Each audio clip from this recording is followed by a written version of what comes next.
அரசை வந்து நம்ம கவனிக்கணும். அதுக்கப்புறம் தான் அந்த அரசினுடைய செயல்பாடு குறித்து விமர்சிக்கணும். ஆனா ஏன் இதை இப்பவே விமர்சிக்கிறோம் அப்படின்னா, பொய் வேகமா பரவுது. உண்மை ரொம்ப நொண்டி போய்கிட்டு இருக்கு. வேகமா போய்கிட்டு இருக்கு. அந்த வேகமான பொய்யே உண்மையாக மாறி அதுவே வரலாறாக மாறிடக்கூடாது. ஒரு 1000 பேர் 10,000 பேர் சேர்ந்து ஒரே பொய்யை மொத்தமா சொல்லும்போது அதுதான் சமூக வலைதளங்கள்ல உண்மையாக மாற்றப்படுகிறது. அதனால தான் இதை உடைக்க வேண்டிய தேவை இருக்கிறது. இந்த கேமரா இருக்குல்ல, இது நாம் தமிழர் கட்சி வந்து சட்டைப்பையில வைக்கணும்னு சொல்லி பல வருஷமா சொல்லிட்டு இருக்கு. கேரளாவோட நடைமுறைப்படுத்திட்டாங்க.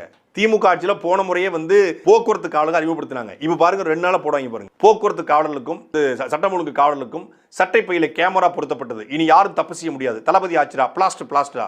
அரசு மருத்துவமனையை இனி அரசே எடுத்து நடத்தும். பிளாஸ்டரா. கல்வி கூடங்களில் மதிய உணவு திட்டத்தை அறிமுகம் செய்த தளபதி விஜய் அவர்கள் வாழ்க. மதிய உணவு திட்டத்திலே முட்டையை போட்ட விஜய் வாழ்க. மாணவர்களுக்கு காலனியும் மாணவர்களுக்கு சீருடையும் வழங்கிய தளபதி விஜய் வாழ்க. தளபதி விஜய் பிளாஸ்டர் வெறித்தனம். இவங்க ஆட்சிக்கு வந்து 4 நாள்ல பண்றத